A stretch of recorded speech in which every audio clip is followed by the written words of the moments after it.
Welcome to Praise, Prayer and Preaching with the Reverend Dr. Keith Garner, Superintendent and CEO of Wesley Mission. At the beginning of this year, like so many Christians, we shall be focusing on some of the early section in Mark's Gospel. It tells us so much about the ministry of Jesus. And so as we observe the ministry of Jesus, we say, what are the pictures that we get by observing his ministry? What are the ideas that will stretch forth in action, not only in his ministry, but maybe seen in our mission too? So this afternoon we focus on Mark 1, 29 to 39. I hope it'll have something specific to say within the context here in the Wesley Theatre of our staff dedication service. In this section, Mark is typically swift. One of the features of Mark's Gospel is that you read as you turn the pages straight away, immediately. And then this gives us a picture of the kind of gospel that we're going to read and the kind of picture of Jesus Christ that we're going to be able to construct in our minds in terms of mission. Already we've seen in the earlier part of Mark's Gospel the importance of teaching and preaching and healing. We have seen those things displayed so very, very clearly. But when we reach this interesting section, we face the fact that Jesus became very popular. He became rather like a celebrity, not in a jungle, but a celebrity who by his words and actions begins to make an impact upon so many things, demonstrated by the fact that we're told that when the disciples found Jesus, they explained, everyone is looking for you. Just everyone wants you. Everyone wants to listen to what you've got to say. Everyone. What a massive picture. What a responsibility lies in the hands of Jesus. And I use this part of Mark's Gospel as a marker in relation to putting down those things that will be a priority for us in the coming year. Writers on leadership often talk about mastering skills, observing successful people, ensuring the right mentors are in place. And I think we can discern a good deal of what is needed in our leadership from the work and ministry of Jesus Christ, his leadership and ours, in that kind of priority. Jesus understood these matters long before there were business schools, long before there were books and lectures given on leadership. He understood that what he did and what he said and what he exemplified was going to make a difference on the disciples and through the disciples. When we read John 17, this idea is permeated in terms of mission, not only through them, but from those who will listen through their words and therefore become part of that extended mission. And if we're serious about offering leadership, not just to ourselves and in our department, but clear leadership in a nation, you know, we have never needed more. You only have to observe your newspapers, listen to the politicians, to hear we have never needed leadership more. Not leadership that changes with every shifting sand, but leadership that has stability and has purpose and has vision. There's a German proverb, you know, which says, what's the use of running if you're not on the right road? It is not about activity. It is not about the amount of things we do, but to ensure that the focus is clearly on those things that will ultimately sustain us. We need to be moving in the right direction. And I do sense genuinely that over the past few years, we have begun to place our feet in a solid way on a direction that has a pulling together of our people in those things that are right. Greater clarity, if you like, on the strategic direction. Jesus is on the road, traveling from place to place. Very soon, this ministry we observe in the early part of Mark will become a mission that becomes almost unstoppable. As he moves from town and village, as people seek him out, as the crowds surround him. And he has to handle the fact, what kind of leadership is he going to offer? is he going to be a celebrity? Or is he going to be a savior? Is he going to be somebody that people admire? Or is he somebody that is going to lift people from where they are to the new places of God's love? Everywhere Jesus goes, his popularity seems to be growing. I think we're warned to be wary about popularity. Notoriety of those things which mark out our community life. You know, recently an 18-year-old has been set apart as the new Shane Warne. Did you know that? 18. He got 8 wickets, I think. I do hope he is like Shane Warne on the field. I hope he is able to do those things. But he already has a tremendous weight of burden on his shoulders, doesn't he, to be able to live like that. Notoriety and personality is awfully dangerous, and celebrity is exactly that thing. There are some aspects of courses for individuals and people in leadership that are important. We have decided here at Wesley Mission to make it quite clear that our task is to continue the work of Jesus Christ in word and deed. Not about individual personality, about that mission, which is immovable in our mind, which is central to our purpose, which will be our raison d'etre in so many different ways. Let me look at some of these aspects of this mission.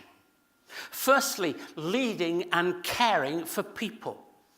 We read, as soon as they left the synagogue, they went. They've been already involved in mission and ministry, but straight away, and if you go to Capernaum, you'll see that the distance between the synagogue, the second synagogue is the ruin that you find there now, but the first synagogue was on the same side. If you cross the road, you go to where Simon's house was.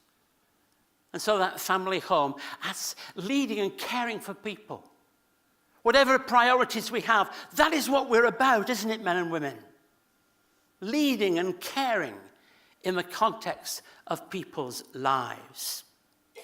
The healing of Simon Peter's mother-in-law is an example of the spread of the power of the kingdom. For what we read in just a few verses is a healing and the spread of this message and news that will captivate people, that will draw people to the back door to the house to be able to listen to what he had to say. Following the healing, we're told she got up and she served them. Another picture. The compassion and healing always leads to action. One of the wonderful things here is that when she is raised and given new life and power and healing, she serves them. And how many times do we read that in the gospel? That it is not the insularity of a moment, it is that healing which gives purpose for all time. As most of us know, we've set ourselves some challenges. When we talk about most in need, it is very challenging because all the people that we serve are in need in one way and another. In fact, we live in a country where some of the most comfortable people in this country are in need, even if they do not recognize it and know it. But the thought of most in need pushes our thinking even further, to examine, to look carefully at what we do. And the way, perhaps one of the ways in which we might be able to creatively examine that question is to say, if we were not there, what would happen? If we were not there, what would happen? And I think that begins to help us move along that way of exploring what most in need might look like. We must have an opportunity to be appropriately curious, but have a suspicion about success, fame, popularity, if it doesn't lead to something better and newer. When we see Jesus here and the crowds coming to listen to what he says, he and we ask questions. It must lead to outcomes which serve the best ends of the kingdom of God. Outcomes which are tangible and specific. Outcomes which are measurable. Outcomes which are appropriate to human need.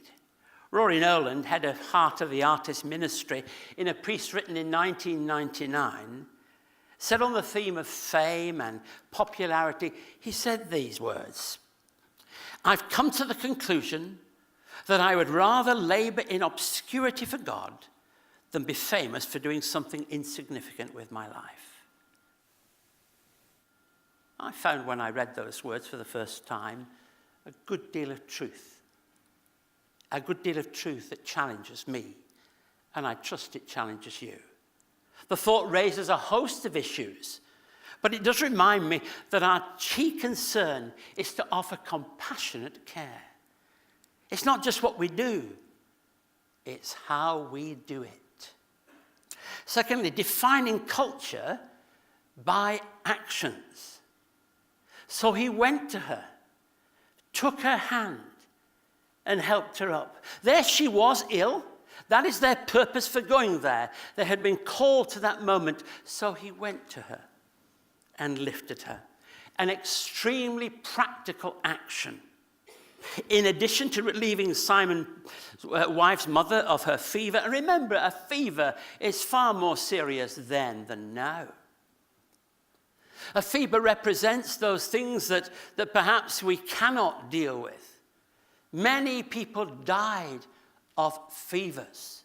It's not that long ago, within my lifetime, when pneumonia was often thought of as that kindly thing that takes people away. There were so many things that people died of. So don't think that this woman has some kind of flush, or she's perhaps got a temperature problem.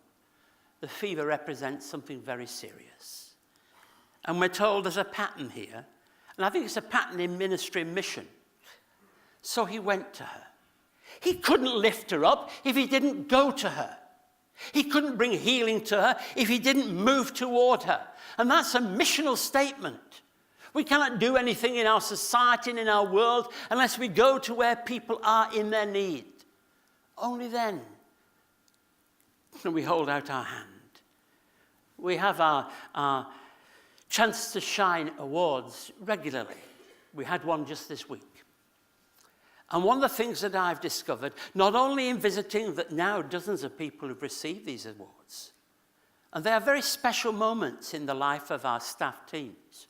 For those people who work alongside people who have nominated and who recognize the qualities, is that I see lots of the people who are nominated, and one of the features again and again, almost every script says these words, albeit sometimes a little differently.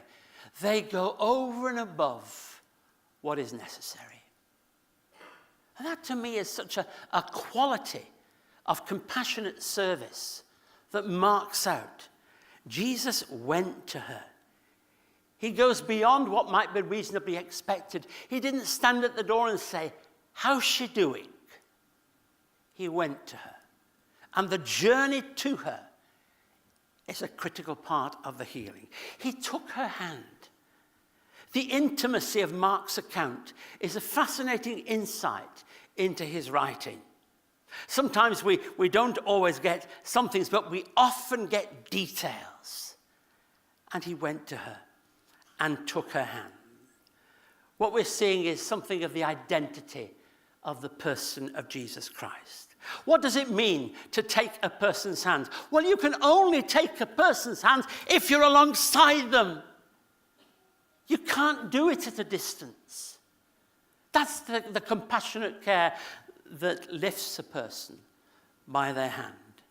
Holding the hands of those destroyed by debt. Holding the hands of those whose future is uncertain with regard to housing.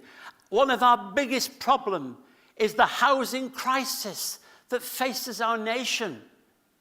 And we talk about it as though we have all this money and we will build Olympic stadiums and we will refurbish our sporting, but there are people without houses. There are people without homes. And we ought to be prepared to stand by that truth. Oh, I know we have our team and we want the Roosters to have somewhere to play and we want all the rest of it, but we want places for people to live. and to live with dignity and pride. And so we say to ourselves, holding the hands of such people, holding the hands of those people whose lives have been ruined by alcohol and by gambling, which we see day by day, not as just a little issue. I think people think I'm funny when I talk about alcohol. You know, you can't. I left the dreadful northern hemisphere to come back to Sydney, the city of dreams. And within a short time, I walked past somebody who is in another world because of that bottle that was ruining their lives. And I see the problem of gambling day by day. And we find that we hear stories of politicians who are able to pump money through the back door into the hands of those people that might want their help. Those people are able to receive money to support their poker machines for all they're worth. And what do? We hold the hands of people whose lives have been destroyed. Of holding the hands of those people who feel isolated. If you were to say to me, amongst all the things that I've talked about in those brief 2 minutes, aloneness and loneliness remains one of the biggest problems in a city of 4 to 5 million people. It is possible to be alone amidst the crowd. It is possible in the midst of all our happy families to feel you have no place in our society. Holding the hands of such people. In a matter of 7 days, we journeyed from -7 centigrade to 36 degrees centigrade. Now that's some journey, let me tell you. The body wasn't meant to do such journeys. I think I should be somewhere between the two. I don't know where that is, but it feels like that's how it should be.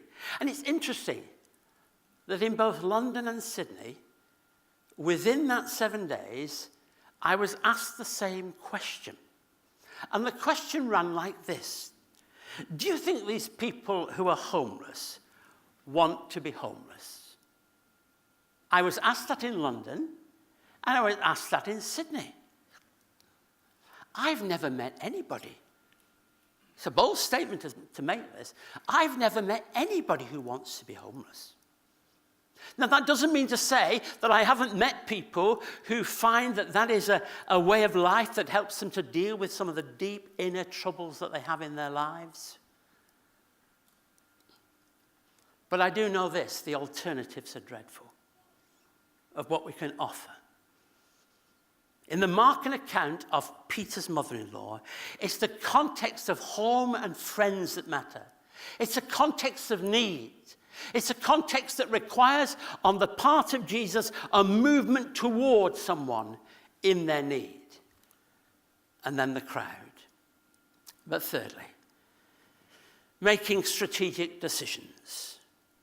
Very early in the morning. Let's go somewhere else.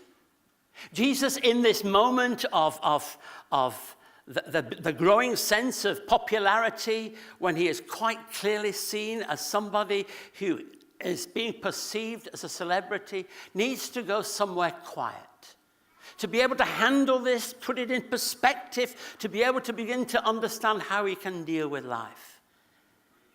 You may well conclude that Jesus fears that the crowd and those that were pressing on him were mistaken about his mission. That may be the case. And it may well be that his concern is that not only were they mistaken about his mission, but this would ultimately lead to a misunderstanding about his messiahship. But we do conclude that it's a big challenge, is this celebrity stuff. Following the early section in Mark, the crowd may well be hankering after Jesus. When you think there's been 400 years without prophetic voice, 400 years of silence, and then suddenly somebody in the wilderness comes preaching, prepare the way of the Lord, people go out to him, Jesus included, are baptized, and this ministry begins. And after all those centuries of silence, now they hear him in the synagogue speaking a truth, bringing healing to the sick. It is no wonder people went after Jesus. I reckon if you'd been there, you'd have gone. Perhaps they see him as some kind of miracle worker. The concept of celebrity has become very attractive. So much so that people hanker after a trip to the jungle, though some leave rather earlier than others, realizing it isn't going to relaunch their tennis career. It isn't going to make it easier. The celebrity concept is an interesting one, and all that it means in terms of society. In the first chapter, Jesus called the disciples to follow him. Will Willimon, in his gospel analysis, does say that Jesus asks people to step back and think about me. Thoughtfully consider me, is what he believes Jesus is saying. He said, follow me. There's all the difference in the world between being an onlooker and a disciple. In the first chapter of the gospel, we see Jesus' ministry appearing to be growing very quickly. The danger is it will grow out of hand. In these words, Jesus establishes his priority.